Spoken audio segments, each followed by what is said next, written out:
Okey, Assalamualaikum.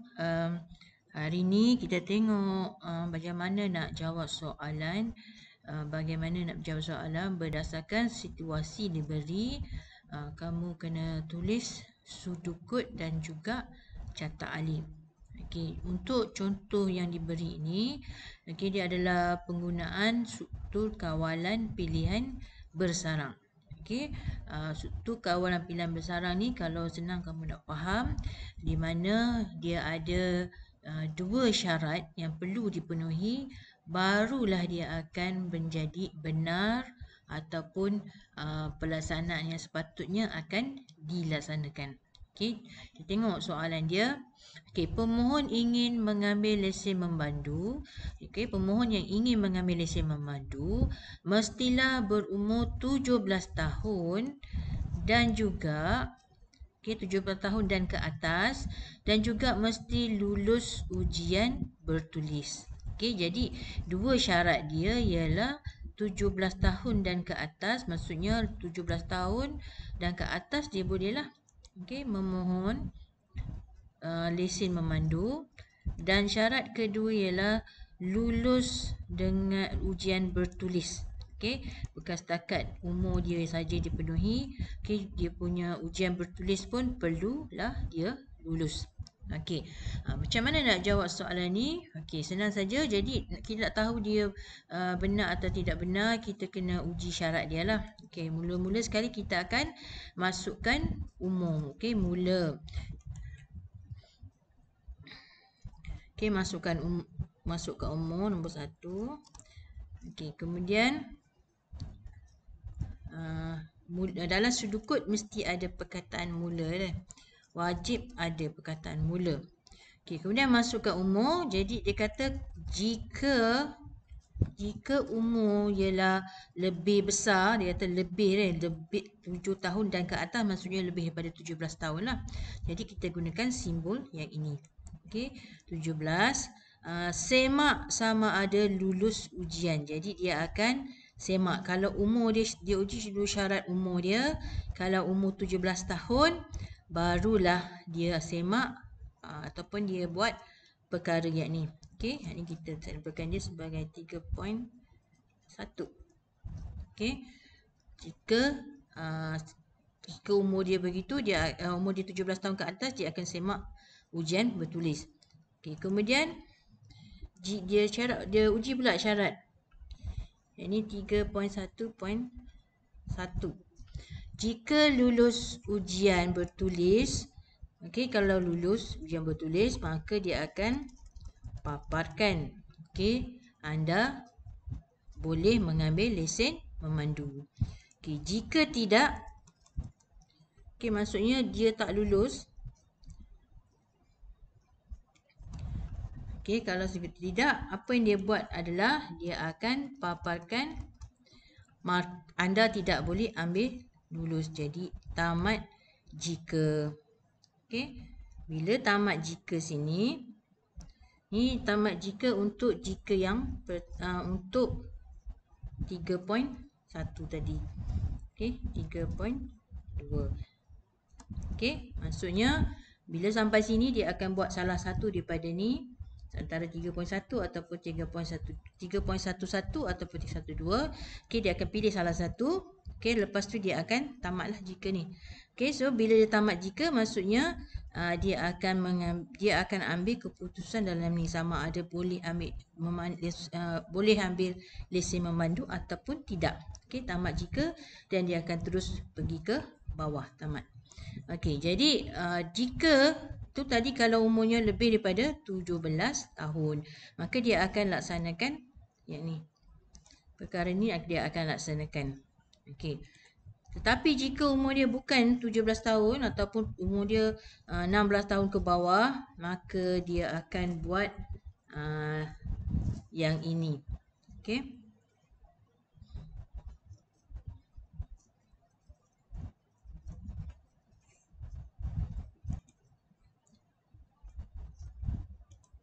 Okey, kalau jika tidak, dia akan terus pergi ke nombor 4. Okey, Maksudnya kalau memenuhi syarat ni dia akan buat 3.1.2. Kalau tidak penuhi syarat ni maka dia akan terus pergi ke 4 dan dia akan buat papar anda tidak boleh ambil lesen memandu. Kemudian tamat jika, untuk jika yang atas kali ni. Okey, dan kemudian tamat. Okey, jadi selesailah untuk sudukut dia. Okey, sudukut untuk masalah yang tersebut. Okey, situasi ni ini sudukut dia. Okey, untuk carta alih pula. Okay, senang je carta alih, kita tengok berdasarkan sudukut yang telah dihasilkan.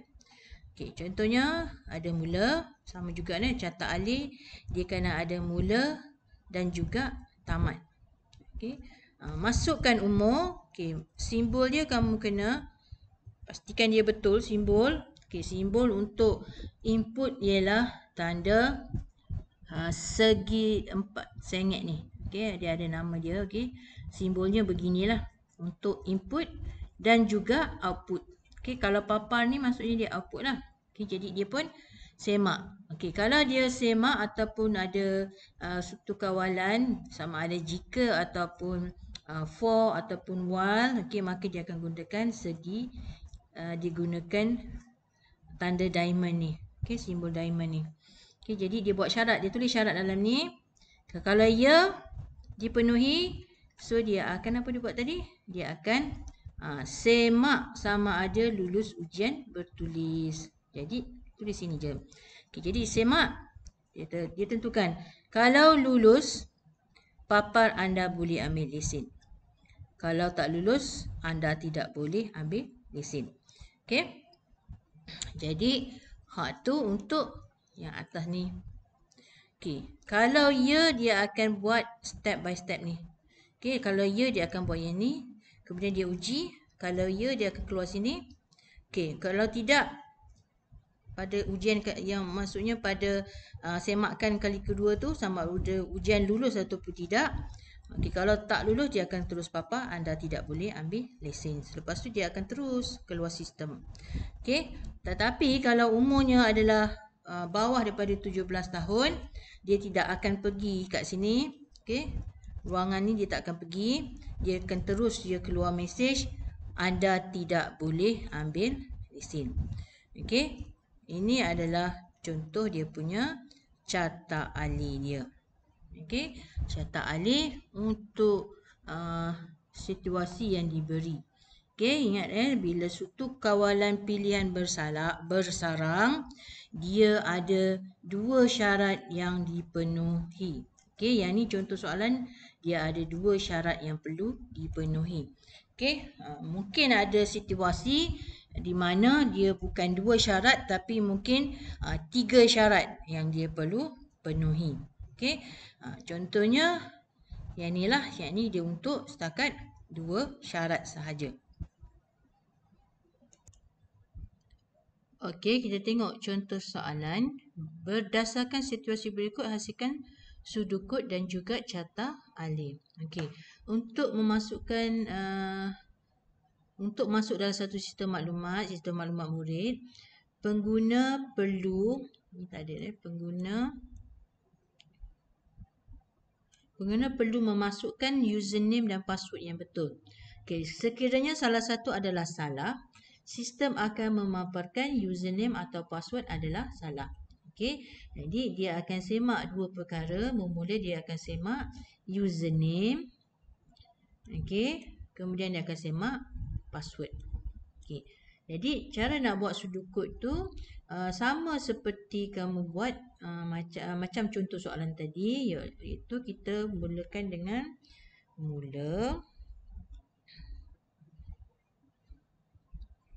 Okey, situ mula. Lepas tu dia akan masukkan username dulu. Lepas tu dia akan semak.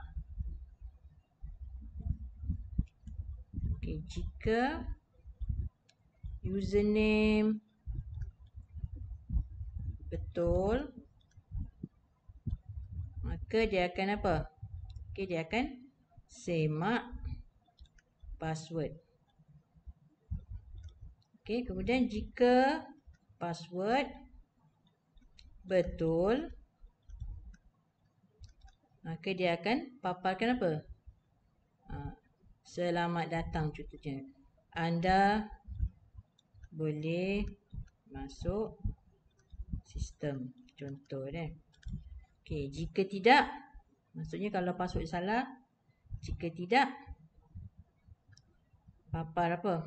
Papar tadi tu username atau password adalah salah. Lepas tu dia apa? Tamat jika. Okey. Ni kamu boleh tengok dalam contoh yang tadi teacher bagi dalam penerangan tadi. Okey. Kemudian bila kita nak buat sampai habis lah, ini tak selengkap lagi ni. Maksudnya situasinya sama saja. Yang kamu boleh ubah hanyalah dia punya syarat-syarat dia. Okey. Untuk buat carta alih pula. Okay. Untuk buat carta alih sama jugalah macam tadi. Kita mesti ada mula. Okay, bila kamu dah betul buat sudut, okay, dia mudah dia buat carta alih.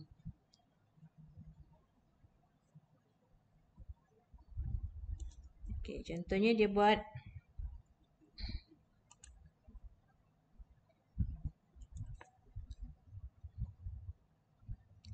mula, simbol yang lupa mula. Dia akan ni anak panah mesti ada arrow. Mula dia akan apa? Masukkan username kan. Masukkan username. Okey, lepas tu dia buat apa? Dia akan semak. Okey, jika username adalah betul, so dia buat apa? Jangan lupa label ya. Okey, dia akan apa? Dia akan semak. Okey, semak dia akan guna simbol petak proses. Dia akan semak password. Okey. Lepas tu dia semak. Jika password betul, maka dia akan buat apa? Dia akan papar anda boleh masuk sistem. Contoh dia. Okey, kalau ya. Okey, kalau tidak, apa dia akan papar tadi? Username atau password. Dia akan papar username atau password adalah salah. So dia akan terus pergi tamat. Ni tadi pun sama dah. Kalau salah, kalau tidak, kalau username tadi dah salah dah, terus dia pergi tamat. Ni pun sama. Kalau tidak, lepas dia keluar papar tu tadi, ni pun sama ada paparan tadi dah. Kalau tidak, dia akan papar dulu. Dia akan papar kat sini.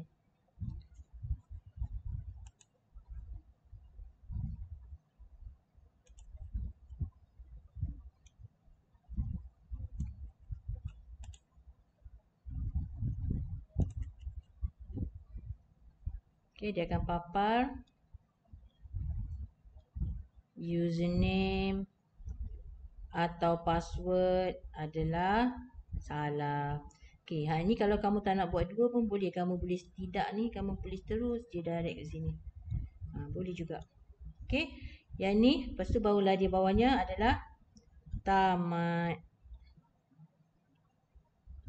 Dan sini, okey, dia tak boleh berhenti di sini. Dia mesti akan pergi menuju ke tamat. Okey. Anak panah biar betul kan. Di sini. Okey, jadi teacher harap kamu boleh cuba menjawab soalan ni berdasarkan contoh yang teacher bagi dan juga berdasarkan penerangan yang teacher telah bagi. Okey, selamat membuat latihan.